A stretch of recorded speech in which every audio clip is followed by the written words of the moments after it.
Nice to see everybody. Beautiful sunshiny day. Did everybody get enough rain this weekend? We were flying back from North Carolina, and my son was on we got to fly around the city a couple of times, but those storms evidently were pretty rough coming through here Monday afternoon. Welcome to the Woodworkers Guild monthly meeting. I want to welcome you all. Do we have any first-time visitors here tonight? Awesome. Thank you so much. Good to have you. Great to have new visitors. Do we have anybody here that is a new member? Anybody just become a member? All right. Maybe next month we'll have a bunch of new members. But I want to welcome all of you that are watching online as well, whether it's on our YouTube channel or Facebook Live. So thank you all for being here as well. You all know the drill. We'll do a quick business meeting, as quick as I can do it. And then we'll do show and tell. And then we'll have a break and we'll have a program tonight. Tom Vece is going to, I hope I pronounced that right, he's going to talk about the future programs coming and wants to get everybody's input. So I'll let him talk more about that. I want to start now. One of the first things, got a notification this week that former president passed away at 100 years old, Fred Shale. I've talked to a few people in here, and they remember him when he was president at the old Jacob's Well Church. So I wanted to acknowledge him, and our thoughts and prayers go out to his family. At 100, I would say that's a pretty good run. So it's nice to know that woodworkers can get up to 100, right? So hopefully his family was able to celebrate his life, and hopefully we can do the same thing. Yes.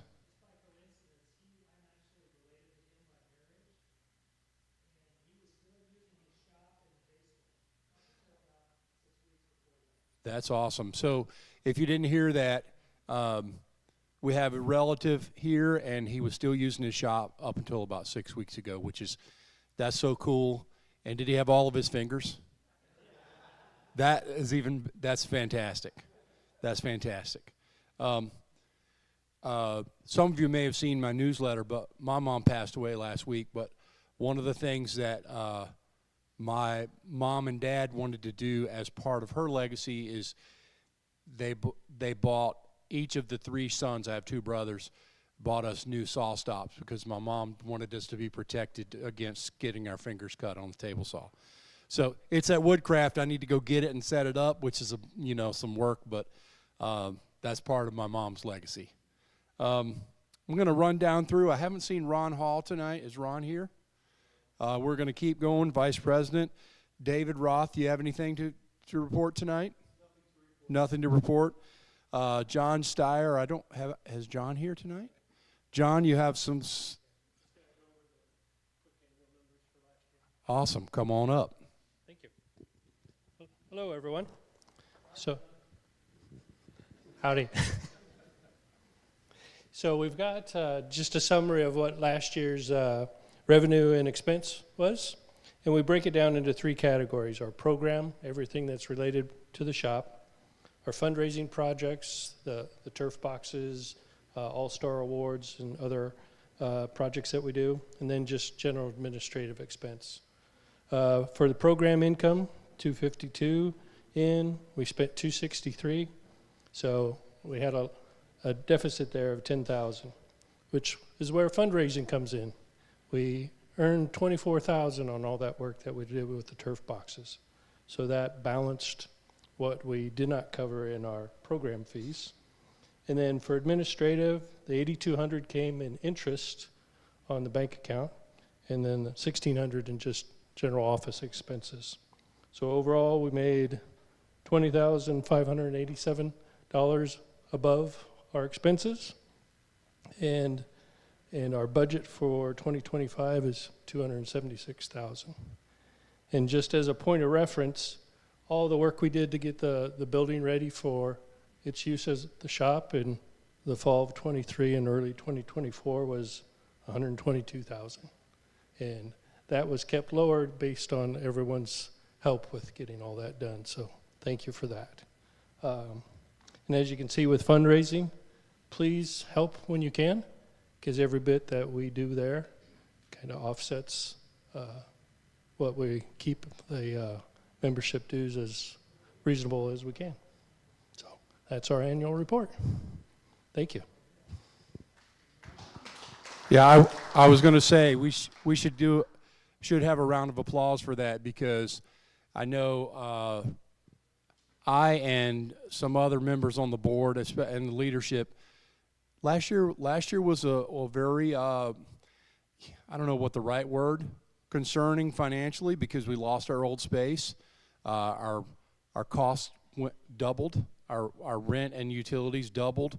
So, and you all are here, and you know that the dues doubled. So that was not something we did lightly, but we're still here and going strong. So, and we had a solid year financially. So I really couldn't be happier. So that sets us up to continue, and never forget, our best source of revenue is you all, the members. So always be out there recommending this, and you know, if people want, or woodworkers, they should come join. We still are one of the best deals around, even though it's not as cheap as it was, you know, in 2023, but still pretty fantastic shop. The shop is amazing. All the work done by Chuck and everyone here, to be able to use the shop here for $200 a year is pretty incredible, based on what you think is out there on the open market. Running down, I haven't seen Craig. I don't believe he's here. Chuck, you have some things for sale over there? Okay, remnants of John Kegler's estate sale. Yeah, so go over and check out. I'm sure Chuck got some great deals for you with some supplies that you really need. Brian, information, you want to come up for an announcement? We're coming up on another First Fridays, which will be June 6th. We will be down at the Crossroads, and we are likely to be in the shop if we get enough coverage. We're running a little low right now on that, but there was a mistake in the sign-up Genius that went out. It had a bad link in it. So those of you, everyone here knows what First Fridays is, I would imagine. The thing that's surprising to us is when we are down at First Fridays, the client that we meet is mainly young ladies. And a lot of these young ladies express to us that they watch the videos, they're really into this, they don't have a place to do this type of craft. A lot of them live in the apartments around here, so it's a different market than what we see in the shop right now even. So we're going to be looking for volunteers to be at the booth, which I think we're pretty well covered, and possibly, well, right now we are looking for volunteers to be up here at the shop. It is a blast. Talking to these folks is just a ton of fun. And I would say if you have a Friday evening free that time, it's a good time to come up and enjoy it. Even if the shop action is not that heavy, you know, we'll be giving tours, we'll be talking to people about what the guild does, about who we are. Even if that's not happening and you go wander around down there, it's a lot of fun. So I would encourage you to participate, if not this time, maybe in the future. Thank you. Awesome, thanks, Brian. And thanks for keeping our website going and sharing all of our information systems. Moving on down the agenda, newsletter, I just wanted to put a plug out there. Thanks for all those who did articles. And if you've got something out there that you're working on, or you're going on vacation, you see some cool woodworking, consider writing an article. We would love to see it. We'd love to see what's going on. I'm sure that you have a lot of talented writers out there. Maybe your talent is maybe yet unknown even to you. So we'd love to see what you're working on, and consider submitting an article. Social media, I haven't seen Casey tonight. Is Casey here? Casey's she's doing a nice job of getting a little bit more of a presence on social media. As far as social media, remember we have Instagram, we have Facebook group, and remember YouTube as well. We have a YouTube channel. Our monthly meetings are on the YouTube channel. We have our skill builders. We have some old interviews. We have some newer interviews. We have safety videos.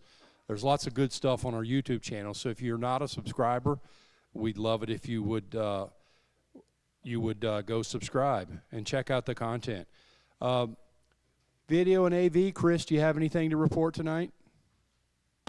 Just spur of a moment, I was talking with Kevin earlier. We're interested in starting the podcast again, so if that's something you're interested in, sitting around talking woodworking, talking about the shop, either see Kevin or myself, please. Awesome. Yeah, the podcasts were quite a hit, so I'd love to see those going again.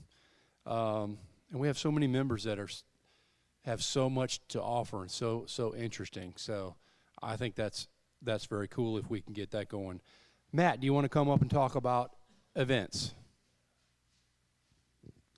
Yeah, we're having fun with the event. Some things just kind of, I wouldn't say get dumped on us, but right across the street and up the block just a little bit, there's Triune Restaurant, and they came up with the idea. They're getting together with the bouldering gym right across the street from us.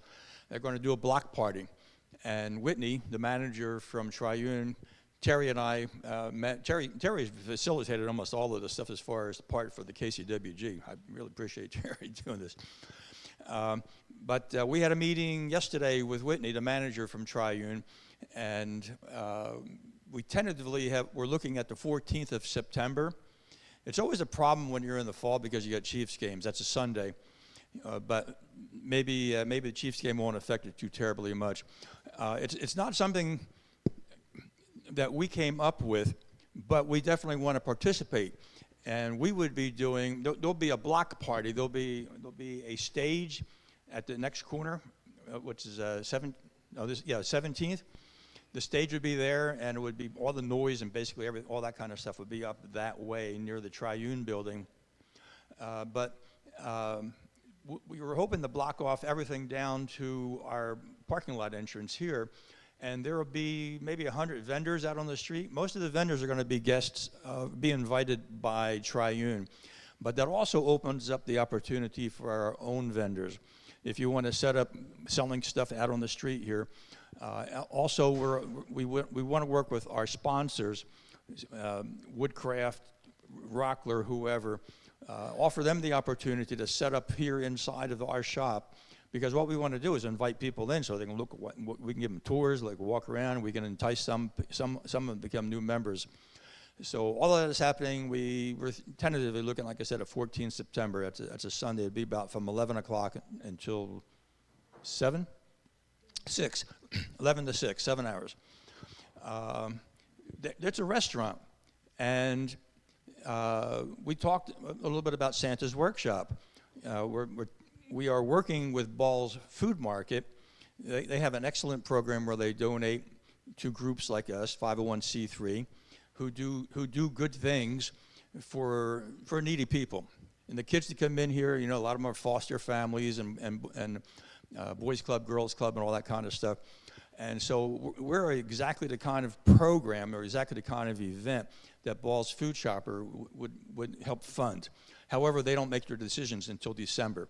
So we're probably not going to get any funding from them this year, but we're definitely going to look to fund the entire thing for next year. And we had talked about getting hot dogs or something like that in order to feed people that came in, to feed the families that come in. And Whitney says, well, tell you what, you get the hot dogs or you get whatever it is you want to provide for the food, and we'll do all the preparation work up at the restaurant. We won't charge any labor. We won't charge anything extra for that. We hand every family that comes in a coupon. They go up to Triune, and they can get the free lunch. That's a pretty good deal. And while we're talking about that, what about Christmas program? The biggest thing is getting the food from Triune down the street and bringing it in here. And Whitney says she's going to have her chef come in and take a look at our place and see how we can set it up. And that would be just for an estimate, right? We haven't made any deals yet. We're going to try to talk to at least 2 or 3 different places and get competitive bids for the Christmas dinner. But the idea is, I mean, it is a nice idea to keep it kind of in the local. Whitney come up with the name Broadway to the Bridge for this little section right up in here. Otherwise, it's known as what? North Crossroads District. So there's a lot of exciting things that are happening with the Events and Activities Committee, and we need more idea people. 2, 3 people just come up with ideas and help us come up with more ideas and how to make things fun, like the Christmas dinner. So just let me know, and we'll be good. All right, thank you, Matt. Moving down, is Carol here tonight? Absolutely. Oh yeah, Carol, right over here. Come on up, Carol. Carol's our director of membership, doing a fantastic job. Quick and dirty tonight. So we are now at 765 members, so we're getting up there again. And the only other thing that I have to talk about is the aprons, the status of the aprons. So those are ordered. If you ordered an apron, it should be ready in about a week, week and a half. And as soon as I get them, I'll email you if you ordered them and let you know that they're ready, and we'll figure out how to get together and get the orders to you. After we get done with this, if you missed that opportunity, we will be repeating it. Just let me know if that's something you're interested in, and I'll start keeping account of that. Okay? Awesome, thank you. What's that? Our numbers are 765 right now, so we're gaining all the time. Could always use more, right, Carol? Programs, Tom, I know, Tom, you're going to come up later. So Steve Hicks is not here for safety, but he did say if anybody have any safety questions or concerns right now, that he would get back to you. So anything we need to discuss from safety-wise from anybody? Going once, going twice? Done, okay. Rough to Ready, there are lots of classes available, so a great way to get your green card, so check that out. That's led by John Sloss and a lot of other people's. Sponsorship, we have some wonderful items back here for raffle, so go see Dwayne, and David Roth has probably already put about a few tickets in there, so we need competition against David. Training, Rich, you want to come on up and talk about training?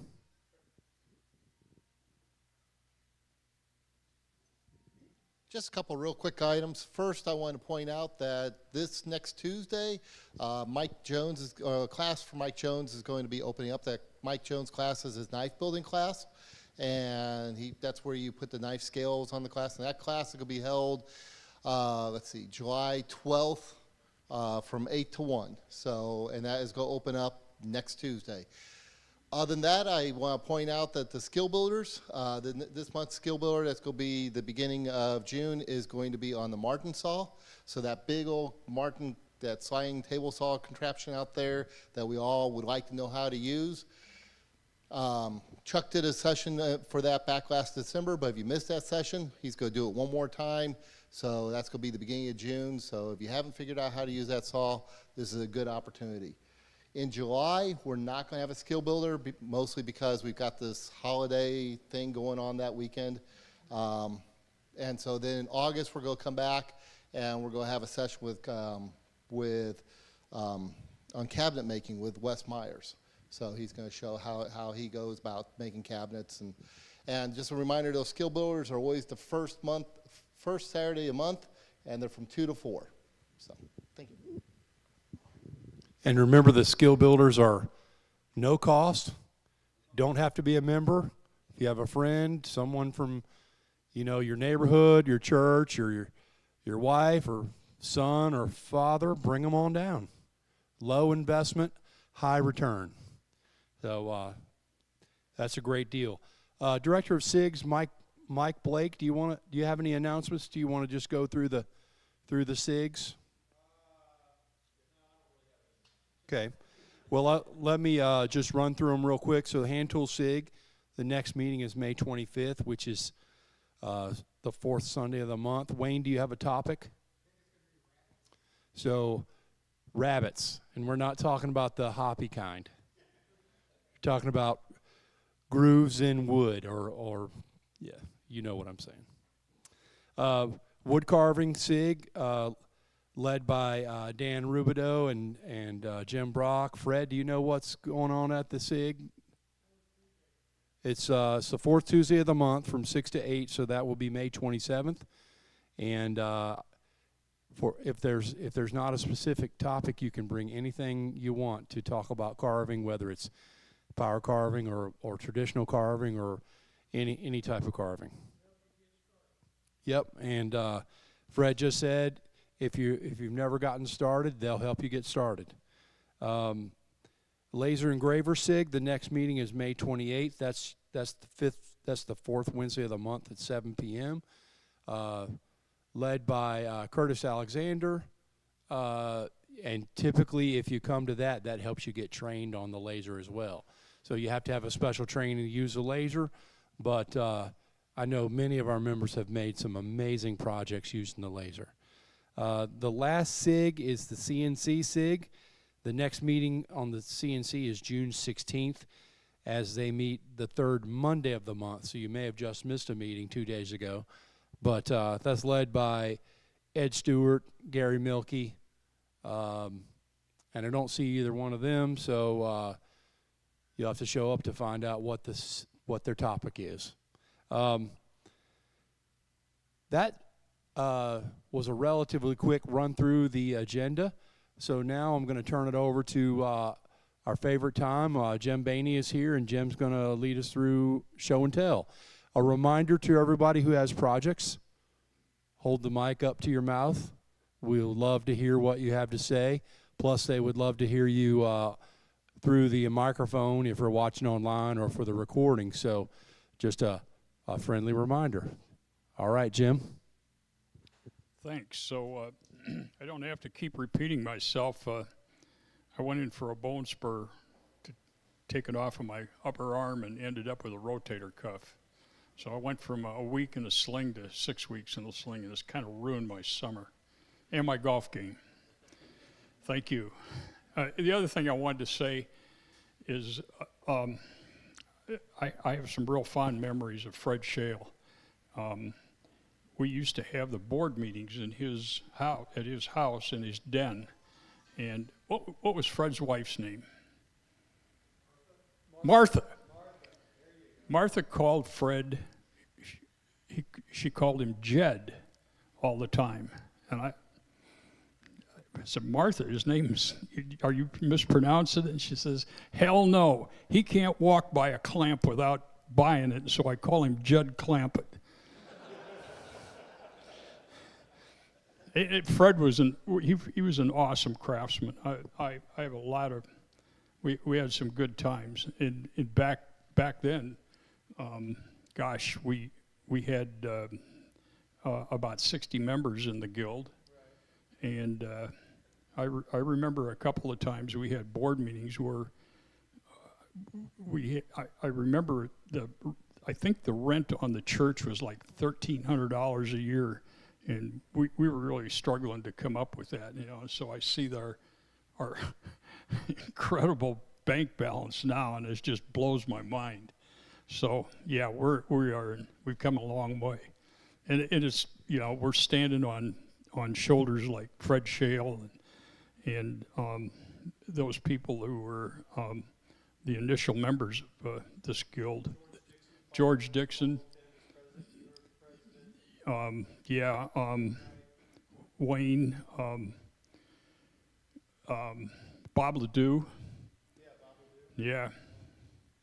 So, anyway, let's get started with this. You want to go first?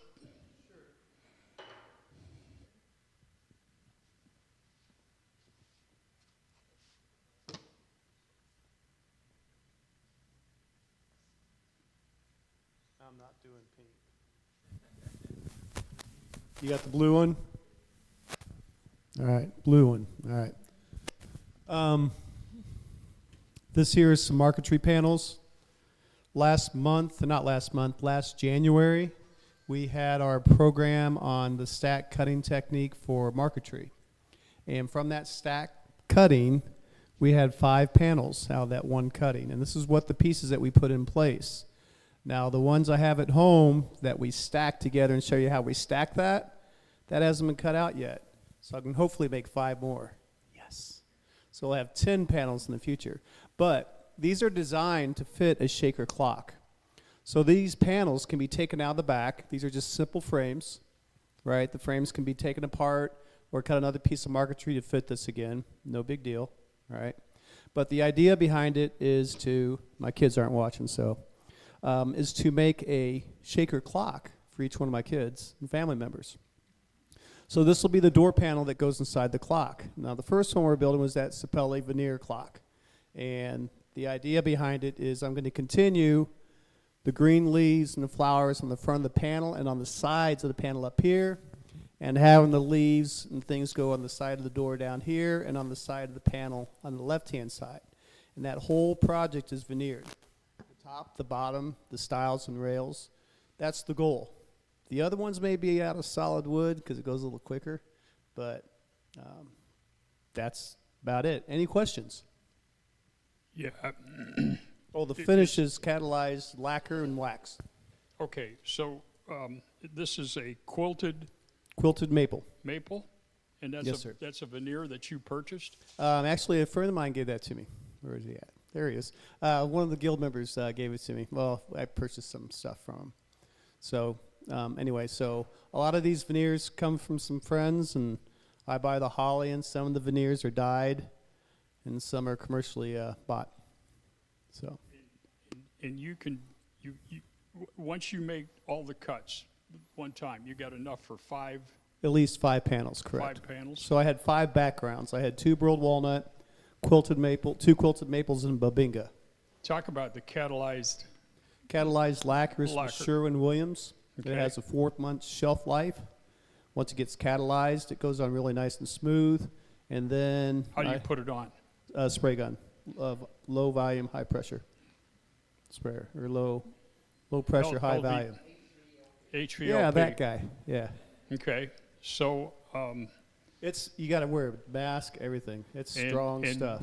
have extra ventilation. Yeah, I have it downstairs in my basement, and I have a fan going out. I built a box, and the air goes out of the fan.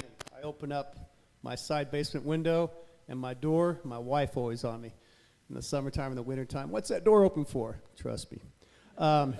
So it just blows right back out. It doesn't come back in, which is great. But I do turn off the furnace or the air conditioner, so that intake won't take it into the house. Just be on the safe side in the basement. Okay, questions for, you got 2 more over there? Yeah, I come up here during break, and I got to buy my raffle tickets first. But Somebody tripping before he gets there. also, if you want to see the technique of how these were done and how they are stacked, you can go to the January 2025 Guild meeting, and it's the last hour of the meeting. So you can see it all over again if you I want. gotta tell you, You got the link? I got to tell you, I'm contemplating building another bedroom set, and your idea of running marquetry around corners and like in front of multiple drawers, it's really intrigued me. I'm seriously thinking about it, so I might give you a call. Anytime. Give me a call anytime. Good. All right. Question? Anybody got questions for Dave about? I got to say, you're probably one of the leading marquetry people in the country right now. Yeah. Anyway, I had a lot of teachers: Mark Adams, Paul Search, Thomas Shrunk. I just learned from other people, Ron Lomax, and other people around here, and you just combine. Ron taught you something? He did. He taught me actually quite a bit sometimes. Anyway, so what you do is you take all these classes and develop your own style, and that's all I'm doing. Good. Awesome.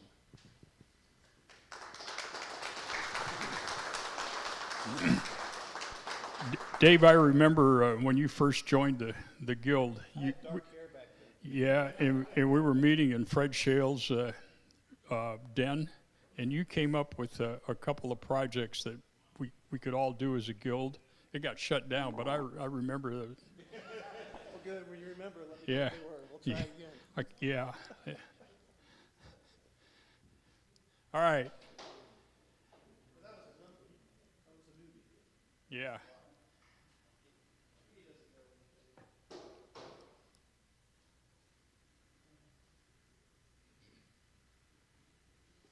Okay, grab the blue one.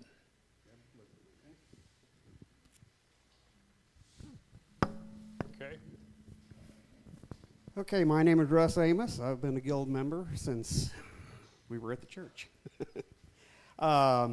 These are a couple of projects that I made for me. Most of the stuff I do is commission stuff, so I very rarely ever get to do anything for me. So the first thing over here is a Bible box. I have a niece and a nephew who are both preachers, so he just got through buying him a new fancy Bible, so I made this Bible box for him. It's got the pages, and I researched what the cross was made out of, and there were several different woods that it could have possibly been made out of, and one of them was cedar, and since I had cedar, that's why I made the cross out of cedar. This other picture here is a Lotus 7. It's a picture of, not of my car, but I have a car that's very similar to this. I've had the picture for 15 years and never did anything with it. And finally I decided I'm going to make a picture frame for it. And I had some checkered flag decorations that I'd made for Christmas decorations, and I said that would be really nice on this picture. So that's what I've done with it. So what do you got for a finish on these two They're all projects? wipe-on poly, only because I had some wipe-on poly left over. How many coats of wipe-on does it take to get what you want for a finish? For these only have about 3 coats on them. And you splined the miters? Right. I splined the miters with birch on the corners. Explain how you've fastened the process of how you put this thing together in terms of the glass, the picture, and the backing. How chronologically that goes together, and what you do for that. First of all, I had to make the measurement of the drawing that I had to do. Don't look at the back. You don't want to look at the back because it's just kind of hobbled together from pieces that I had left over from another project. I just sat there and figured out how I wanted to do the frame. I didn't want to do a real super fancy frame because I didn't want the frame to overpower the picture. So it's a fairly simple frame. It's all walnut. I had a piece of weird grain walnut that's been sitting around for several years, so I finally decided to do something with it. Okay. So this is interesting how you countersunk the screws to keep this. No, I countersunk the screws because they only had the real short screws that I had left, so I had to put them down deep in there. Okay. Very good. And this flag, that was a solid piece that you... Yeah, I made these several years ago for Christmas presents to give to some of my car people. So you got the wave in there by using the bandsaw? Yeah, well, the scroll saw, actually. Okay. Awesome. Any questions? Okay. Very good. Thank you.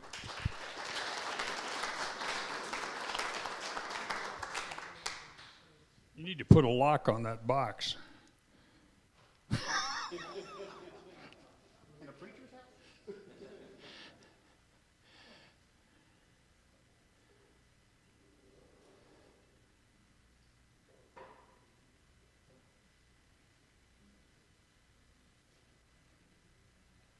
How you doing? Good. Your name's David? Yes, Good. Dave So- Kacke. I've been a member for a whole 3 months, 4 months. Wow. Awesome. but I've been working with wood for a long time. And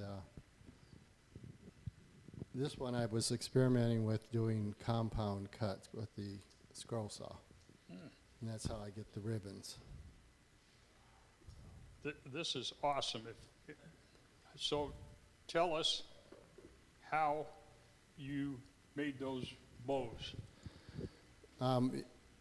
It's cherry and purple heart, and I cut them in strips and glue them up in blocks. And then you cut compound cuts. You're cutting both directions. So you cut one way. Yeah. Oh, sorry. You cut one way and you clamp it all together with tape or something like that, and then you flip it over and cut it the other way to get the compound to make it look like it's a bent wood, but it's not. It's from a block of wood. Awesome. So this is really intriguing. And you do this on a scroll saw? Yeah. Yes. I think there's a class on this. Would you consider maybe? I'm not sure if I'm the right person to do that. I have a hard time training anybody because I want to get my hands in on it and take it away from them. So. And the box is made out of Cherry. cherry, Yeah. and you beveled the top of this before you put it together. Right.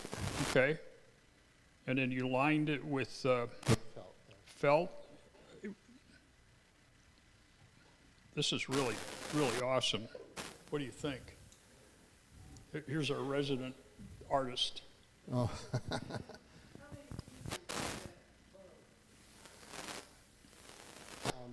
It'd be 1, 2, 3, 4, 5, 6 blocks.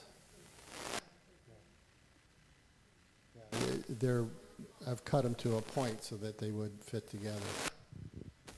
And then you just surface glued them on the side Right. here. Right.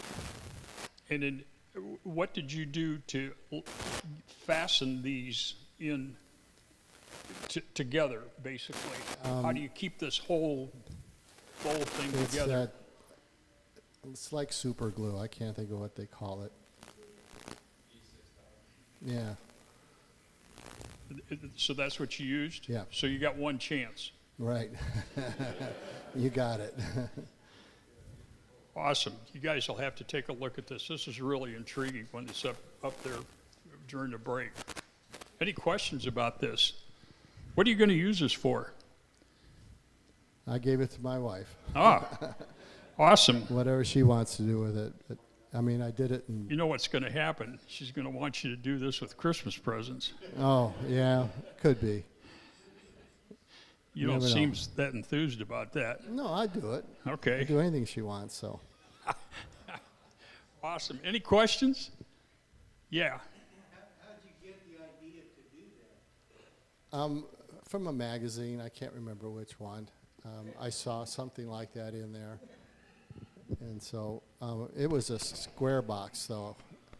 And I decided I wanted to do this shape instead, so. That'd be more of a challenge. Thank you for bringing that in. And Yeah. what? Yeah.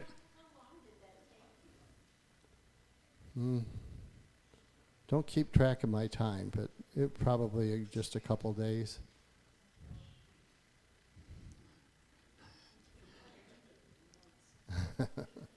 Any other questions? Thanks for bringing that in. And thanks for joining the guild. I hope you have a long relationship with us. Thank you. Who's next?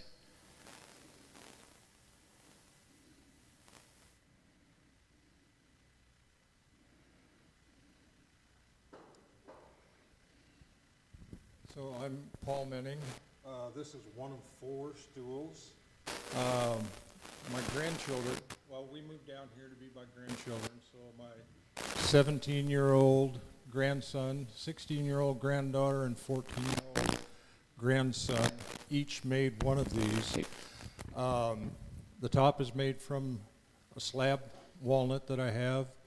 The legs are birch, and they learned how to use a spoke shave, how to use a hand plane to level the surface. They use hand planes to make these octagon legs, tapered octagon legs. The tenons are turned on a lathe, and so they learned how to do lathe work, make the wedges, cut the grooves for the wedges, get it all level, and yeah, that's their other grandparents are very musical, and so they get piano lessons from their other grandmother, and I've encouraged my son and daughter-in-law to allow them to have some hand tool skills. It's a completely different area of skill building that is important. So we've done the project before this with chessboards, and we're going to be making a table next. But yeah, it's. And they do this in your shop? Yep. Yep. And where's your shop in your house? Is it in a garage? It's in the garage. Okay. Yeah. My car sits outside. Yeah, mine too. So, and you have three? 3 grandkids, yes. Okay. Yep. Wow. So, and they did all this by hand? They used a bandsaw to cut this out, but okay. yeah, to finish it, we didn't do a router. There's no router. This was all spoke shaves, hand planes. They did the taper with the plane? Mm-hmm. Wow. This is a tall version of Christopher Schwarz's Stool in the Anarchist design book, I think. And this is the first, I guess this is a beginning project to make a chair. His chairs are based on similar skills that they use. But yeah, you start out with a jack plane, and he breaks this down into thirds, 2/3, and you eventually get this taper. And them learning how to, well, these tapers they finished with hand planes. They cut these with these straight ones on the table saw. But yeah, they and my granddaughter, I said, you know, Lily, I helped Paul and Eddie with theirs, and she said, I know. She wasn't going to let them get the upper hand. So are those 10-degree angles on the legs? You know, I just drew out a full-size pattern, and whatever looked. Okay. How did they get that? How did they drill that degree hole? This was we drilled this on a drill press. Okay. With a Forstner bit. Yeah. And tilted the table, whatever. Yep. Okay. Yep. These they drilled with a 5/8 drill spade bit. All of these tenons are 5/8. These are also wedged, so they had to figure out how long. We figured it out, but how long the tenons are the wedges so that it fits together. So chronologically, how did you put this whole thing together in terms of when you put the stretchers in when you to the point where you inserted the legs into the top? Everything was made. Everything was finished. We finished it with Odie's oil. They love the smell of it. I love that stuff. I know. Yes. So everything was finished. We used hide glue, which gave us quite a bit more open time. And we put these legs with this stretcher first, that one. And then there's enough. You can get wiggle it around enough. This middle stretcher went in last? It probably went in before the top. Okay. So you have this assembly all together, and then you turn it upside down and put the top in? No, it's sitting on the Okay. floor this way. All right. And it was all done, I mean, the whole glue up was done at one time. There was no, we didn't glue this one day and it all Okay. happened in one day. Questions? Awesome. Your experience of doing that with your grandkids, I can tell, because I got 4 grandsons, irreplaceable. Irreplaceable. Yeah. Yeah. So now I got my grandson starting to talk about who gets my Lee Nielsen's planes. Yeah. Very. Pardon? This is mine. I was usually, they'd come over once a week for an hour. Well, not an hour, one night, Thursday night. And so I'd try to stay one step ahead so I could kind of know what I was doing when I was telling them what to do. But yeah, this one's mine. And I use this in the shop. I had a plastic thing that I used before, and I love this stool. And in reality, you learn as much as they do. Oh, yeah. Yeah. That's Yep. very good. Any questions? Thank you for bringing that in. That's awesome.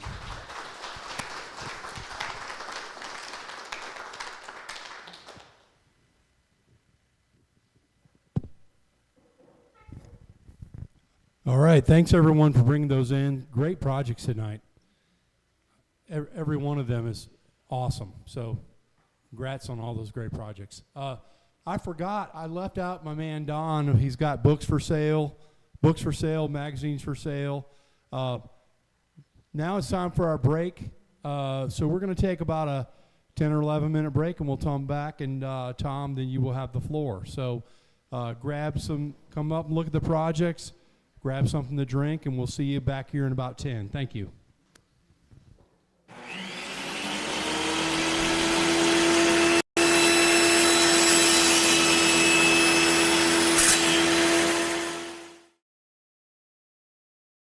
Hi, my name is Steve Hicks, and welcome to another of the Kansas City Woodworkers Guild's ongoing series of machine safety videos.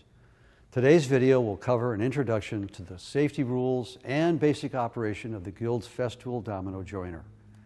Keep in mind that, like all safety videos, this video focuses on the safety concerns of the machine and is not a complete training program for the use of the domino joiner. Today we will touch on 3 things. We'll familiarize you with the Festool domino joiner and some of the indexing and adjustments that can be made to facilitate the alignment and strength of the joinery this tool can produce. We will also show you and will briefly demonstrate the basic operation of the power tool. And most importantly, we will cover the key safety precautions that you must observe each and every time that you use this power tool.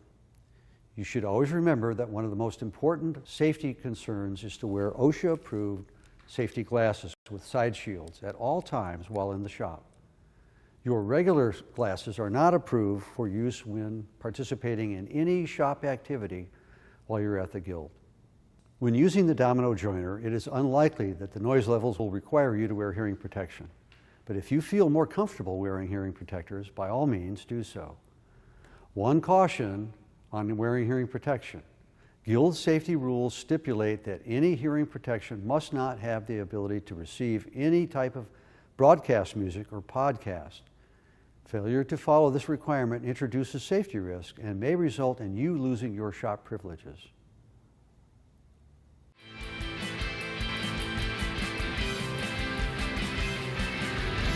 Get ready to build everything faster and stronger than ever before. Joining used to be a slow and cumbersome task.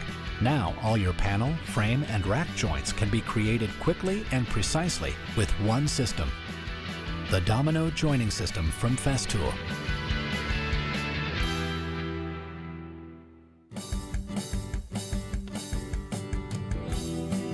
Traditional joining systems have used mortise and tenon, dowel, or biscuit joints.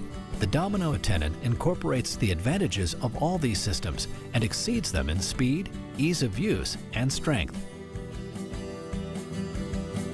The prefabricated dominoes are made of solid beech. The domino tenon achieves maximum stability thanks to its special shape, designed with expanding glue slots, side grooves, and a large gluing surface area. Unlike a round dowel, the domino is 100% rotation-proof and extremely solid.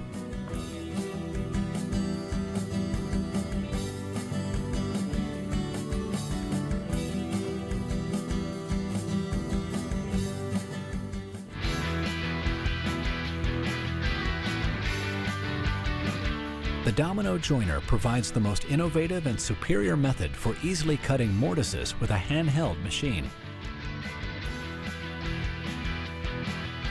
The patented mortising of the domino allows you to work quickly and precisely with no kickback. This revolutionary cutting method turns, oscillates, and plunges the mortising tool, making flawless mortises every single time.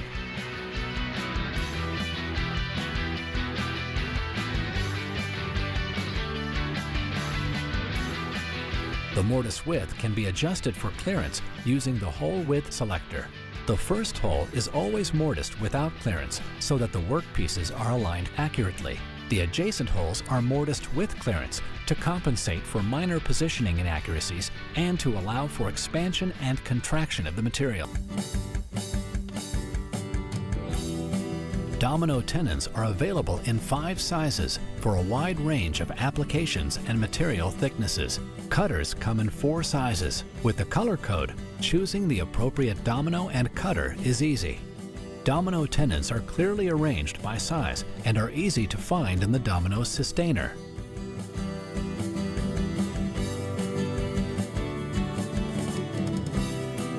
The domino cutter is easy to change. Lift the black release lever using the operating wrench. Detach the guide frame from the motor unit. While pressing the spindle lock, release and remove the cutter using the wrench.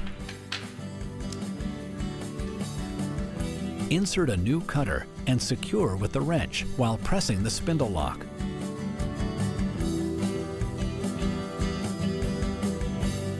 Slide the guide frame into the motor unit until it audibly latches into place.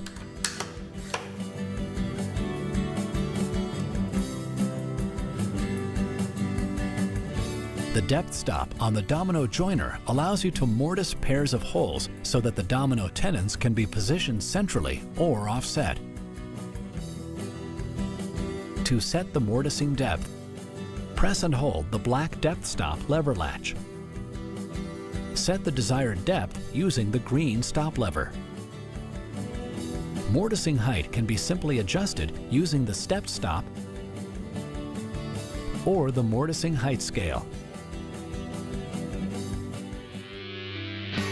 The domino joiner offers a variety of positioning options. The positioning angle can be set by releasing the black clamp lever. Select any setting between 0 and 90 degrees. Slide the step stop all the way back into place. Lower the angle stop all the way down and clamp.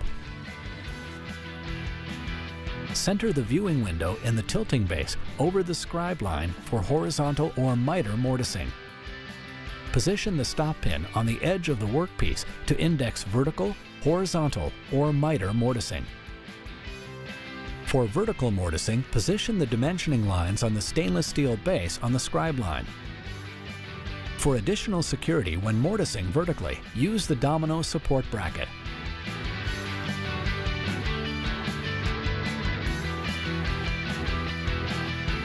The domino joiner also uses Festool's efficient dust extraction system, extracting 99% of all chips generated while mortising.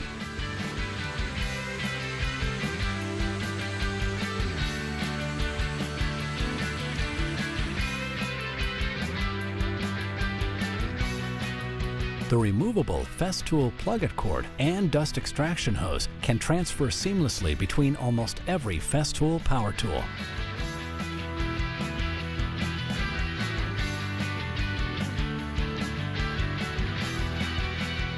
The domino joining system from Festool.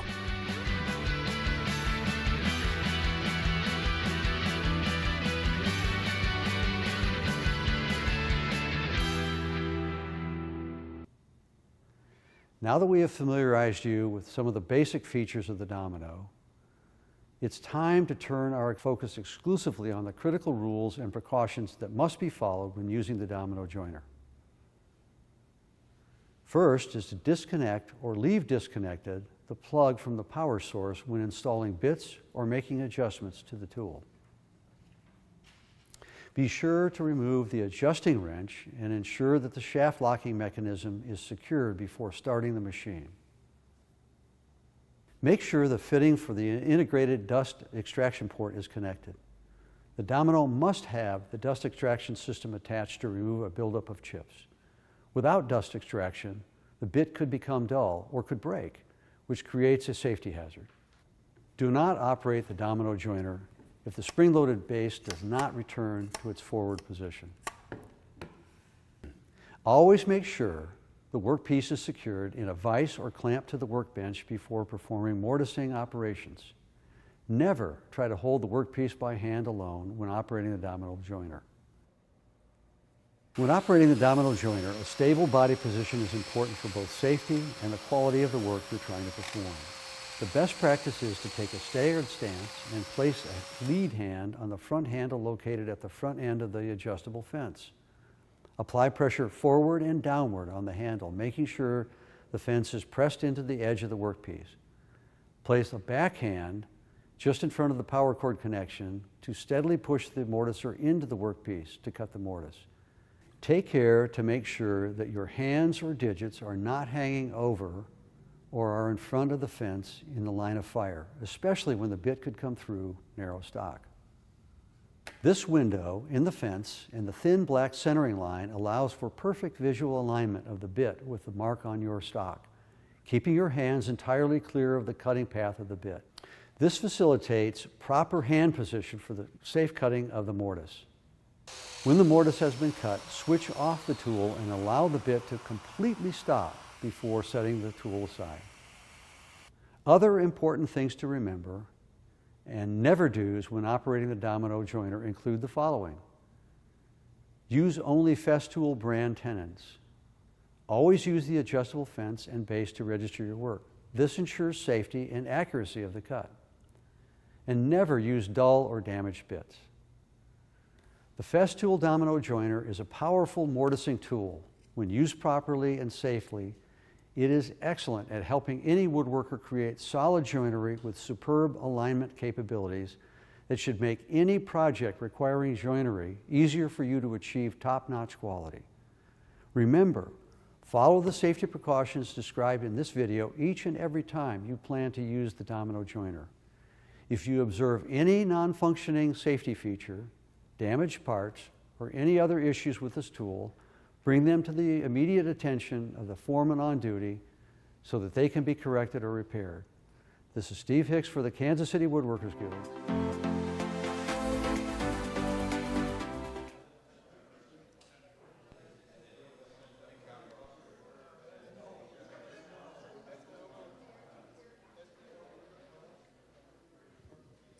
All right, everyone, we're going to get going with our program. First, Matt's got a quick announcement. We found out when we met with Whitney that she's offering a 20% discount for any members for the guild.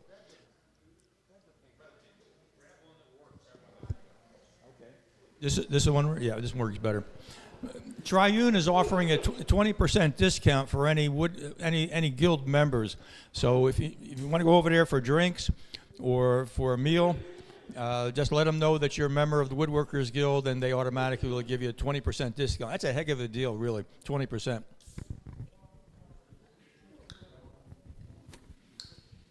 All right, good evening. For those of you that don't know me, I'm Tom Vece. Here we go.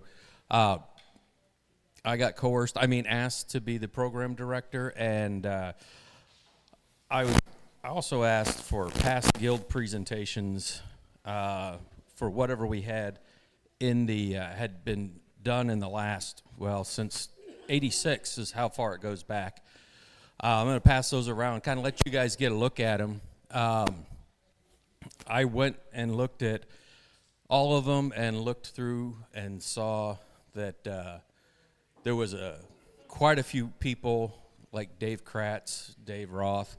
I guess if your name's Dave, you're going to be a program here a lot. No, I'm just kidding.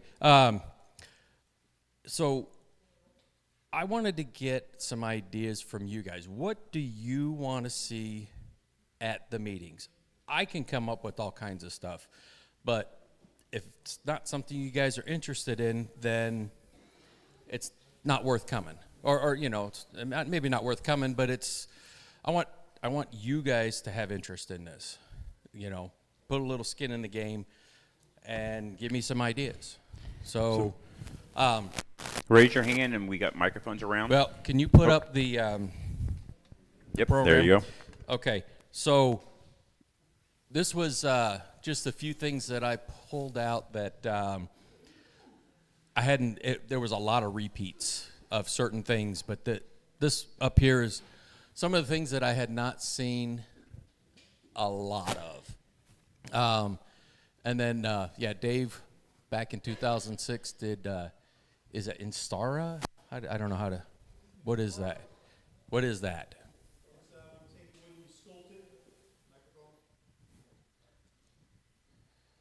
Intarsia is when you take wood and sculpt it. You cut it with a scroll saw, and you sculpt it like stained glass and like wood mosaic, and you put it all back together.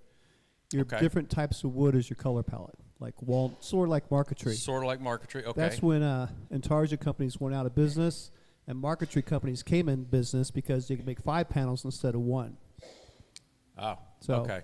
Yeah. Well, I saw it on there, but I was like, I didn't know what it was, and I thought, well, I'll just ask him. But, and then one of them was project ideas, which is kind of what I kind of want to get an idea of. We can talk about different projects that we can make. And then I saw taxidermy. Didn't have a name on there, but I know there's got to be some kind of woodworking involved with making plaques, if you're into that. If not, like I said, something caught my eye. SketchUp. Anybody know how to use SketchUp? I see one hand. Anybody interested in learning how to use SketchUp? I see more hands, so gonna write that.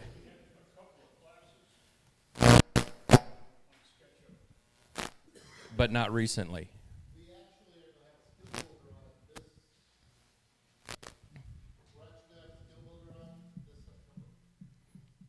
Okay.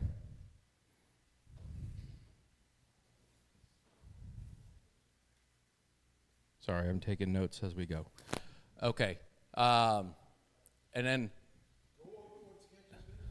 well, SketchUp is a CAD program, a computer-aided design program to help you design your work.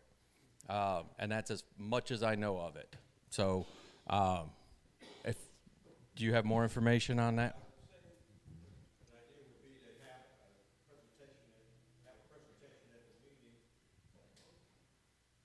Green one on? Ahead of the skill builders, have a presentation here that just shows what it is, what it can do, and then have the skill builders to go into it deeper. Okay, good idea.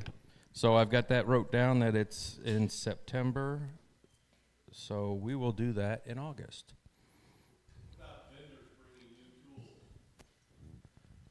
Okay. How much does SketchUp cost? I have no idea. It's free.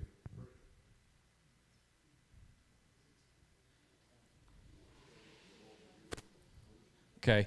Now, when you say vendors, you talking Woodcraft, or are you talking other places? I haven't got a hold of Taylor Tools yet, but they're on my list. And then, of course, Woodcraft and Rockler and everything. I haven't called them yet because I was trying to get an idea. I want to use those as fillers. I want good ideas from you guys. I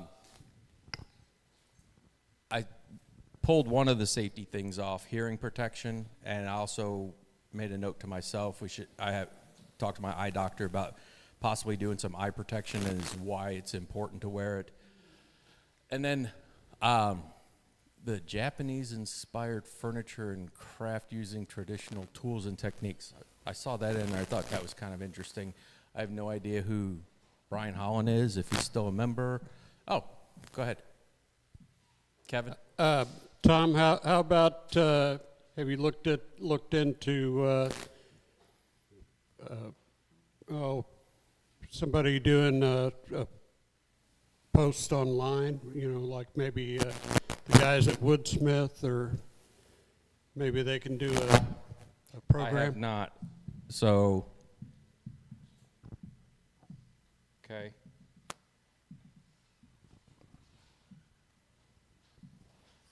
Okay, good. Moving along. Any more ideas? Throw them out at me. Good.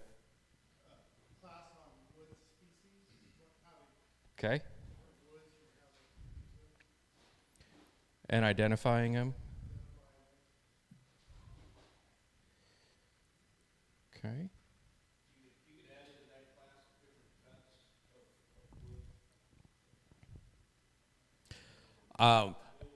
Right, I was just going to say, I'll talk to one of the, I saw on a couple of them that we had somebody come in from one of the mills and talk. And that's, I know, I actually, one of the phone calls I made today was to Miller's Rustic Sawmill. They're up in King City. And they had something that was, they've been doing for a couple years. It's a sawdust fest. And it was in the newsletter, I believe. Thank you. I knew I saw it in there. So, but yeah, they've got a lot of nice slabs of wood, and so I'm going to try to get them to come down here, and that would be perfect for them to go over if they didn't want anything else, or maybe make 2 trips. Anything else? Yes. Oh, had 2. Go ahead. Various aspects of wood carving. Okay. Including wood burning, chip carving, figure carving. Okay, can't write that fast. Painting the finished works. There's all kinds of aspects of wood carving that could make multiple programs, I would think. Okay. Do you have a POC for that? Somebody I don't know who's in charge of the SIGs. Oh, Dan. Okay, that's right. Okay, go ahead, sir. Tool sharpening, like chisels and plane blades. Okay. I did see that in there way back, and that was from somebody, I don't remember exactly what it was, but that came to mind too. I could have made this list a whole lot longer, but I just wanted a few ideas. Sharpening. I'll spell it. I'm the only one reading it. Shorthand. Anybody else? Any ideas? Go for it. Microphone's right behind you. There's a couple of things. Wooden instruments, wooden musical instruments. It's always been done, but it's always been very popular. Another thing that's come on the market recently is one-coat finish products. What? One-coat finish products. Okay. We had Odie's Oil online a couple years back, and since then General has come out with a new finish. Rubio Monocoat has come out. Even doing those online, like Zoom or something is right. Okay. Go right next to you. I know one of the things that was interesting to me, and I think we could expand it beyond. Cal did a thing on hand-cut dovetails, and I think that was an interesting. But I think a quick overview by somebody that's good in 2 or 3 different joints, like mortise and tenon joints, maybe showing how to do with our various mortising rigs, and maybe even at the same time go over the the domino machine. Do Okay. quick joints that every single project has to have some of these basic joints, and do those as a. Thank you. Any more?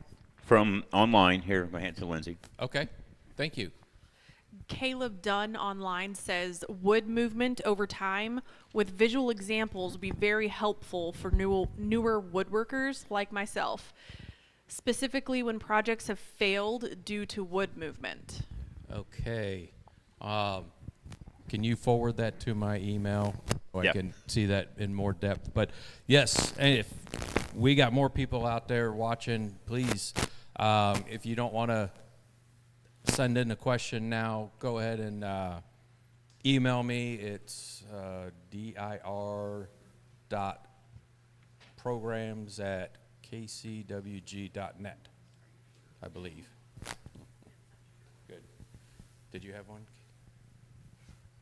It might be a little bit a niche, but I would love to see something like faux finishes, maybe like faux tortoiseshell, gilding, that sort of thing.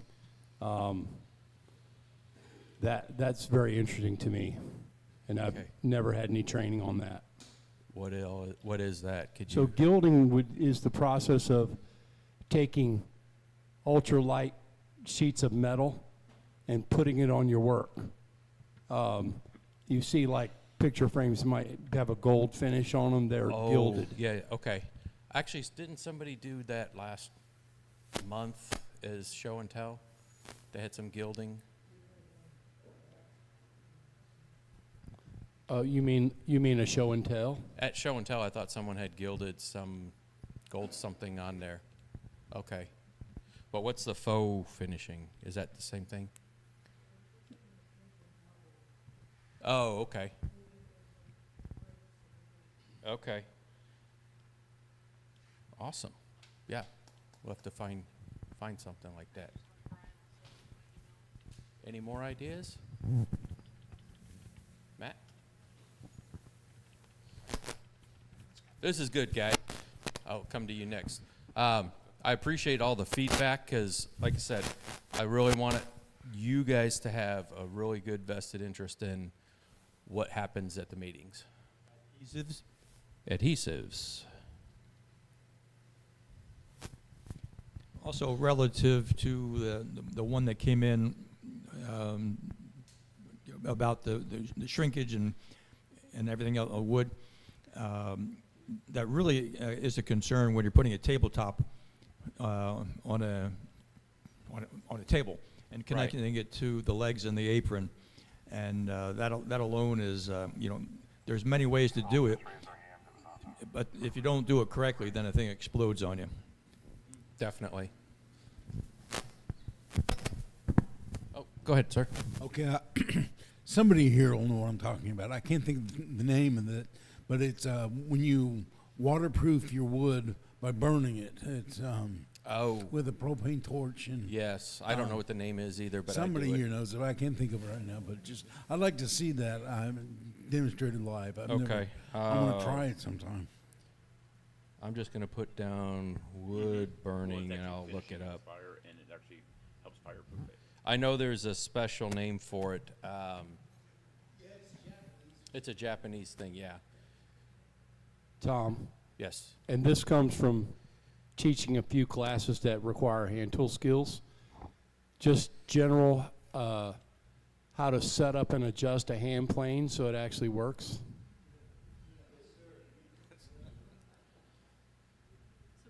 Because I know that's not a skill that everybody has. Yes, definitely, especially going into the cabinet, and first thing you got to do is check to see if it's been set up properly and sharp. That goes along with the sharpening.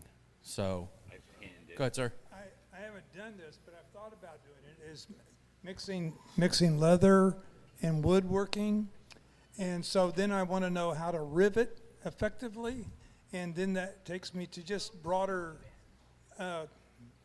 just connecting wood and metal and all the kinds of things that you put together. So, you know, it'd be nice to know if I've been doing it right all these years. Ah, You know, well, if you'll it's, have to tell me how you do it, and then. I mean, yeah. Yeah. I'm talking mechanical kinds of things. No, I understand. Yeah. Tom. Yes. Shoshugi ban is the name of the wood burning technique. Okay. Yeah. How do you spell it? I'll get it to you. Okay. Another idea, kind of going along with that leather and idea, is maybe some upholstery. You know, you finish your chair Yeah. and putting upholstery on their chair. Okay. Tom, and one other idea,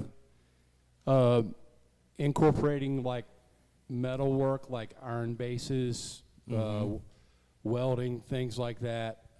Maybe you could find someone who would know how to do that. You know, like a slab table with like a metal base, things like that. I probably know just the person. My mechanic is really good with welding, and he also does some woodworking a little bit here and there, dabbles in it. But hold on. Incorporate metal and wood. Dale. Okay. Next. The importance of testing stain before you put it on your finished product and combining stain colors. Yeah, that's in class, but we could probably have Craig go over some of it.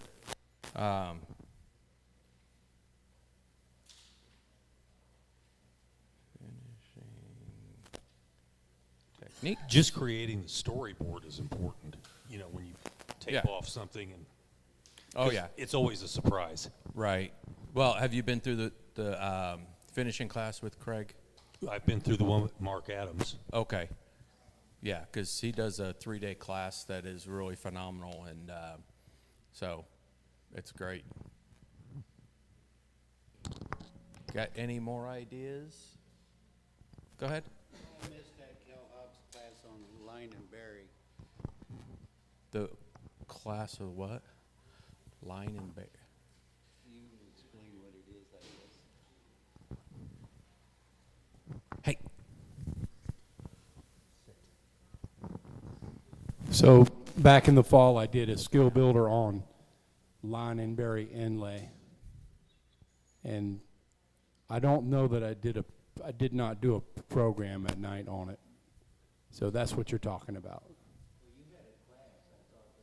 I did a class and I did a skill builder, but I never did a program.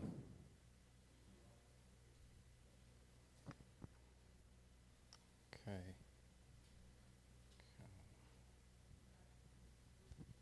Okay. These are great ideas. Do we have any more? I mean, we could probably sit here all night and talk about different ideas, but I don't want to take up the whole night.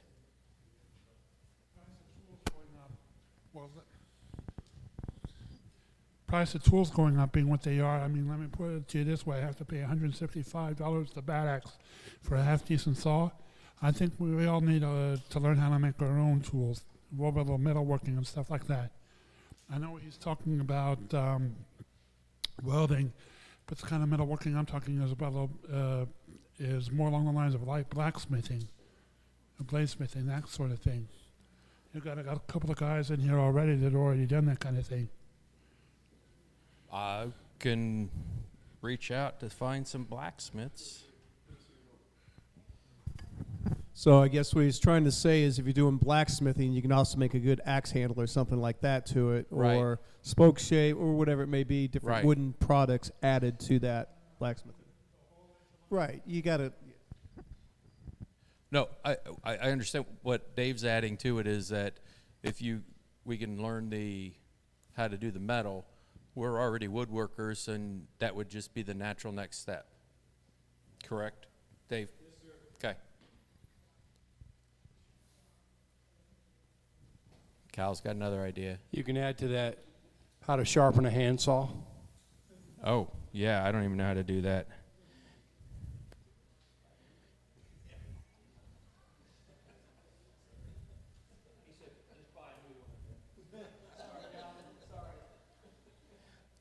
Do we have any experts on that?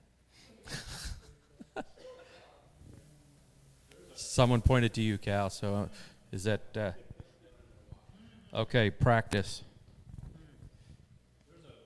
There's a past guild treasurer that does a lot of saw restoration and sharpening. Greg is his first name. I'll have to look him up and find him, but lives over in Independence. I know how to contact him. Okay. Not this one.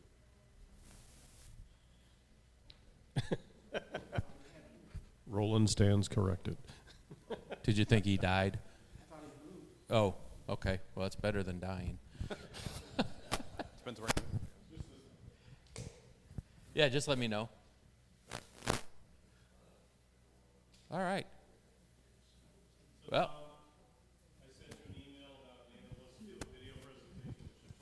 Is that the Pablo or Paulo or? Yes. Yes, I've been tracking that.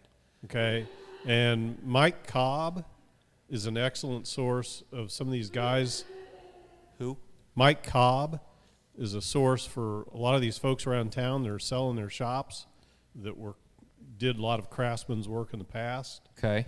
There's an organ maker that he recently did a sale for, and I've got his contact information as well. Okay. And if you guys come up with any other thoughts, and not just within, just anytime, shoot me an email. Especially for you guys out there too.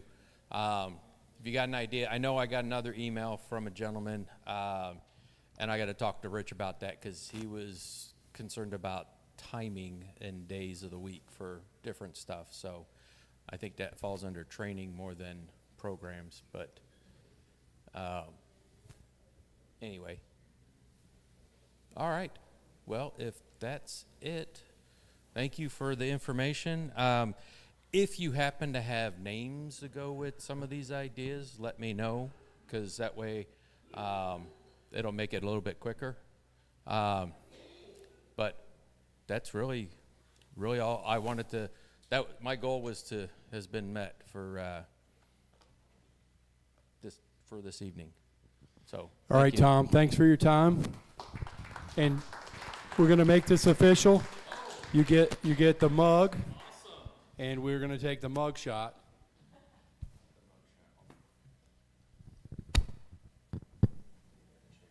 We can shake hands.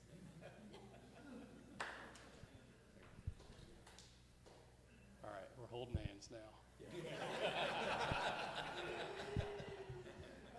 Thanks, everybody. Have a good night. Be safe going home. One question, Cliff. Yes. Yeah, thank you, Matt. You've been in the role for quite a few years, so thank you. Before you get out of here, I want to encourage everyone, help pick up the chairs, get everything back in storage, and set up the shop. So if you're able to stay and help, please do. Thanks, everybody. Have a good night. For more information about the Guild, upcoming classes, and events, please visit our website kcwg.org. You can also find us on social media by searching for Kansas City Woodworkers Guild. And remember to hit the subscribe button and ring the bell for notifications.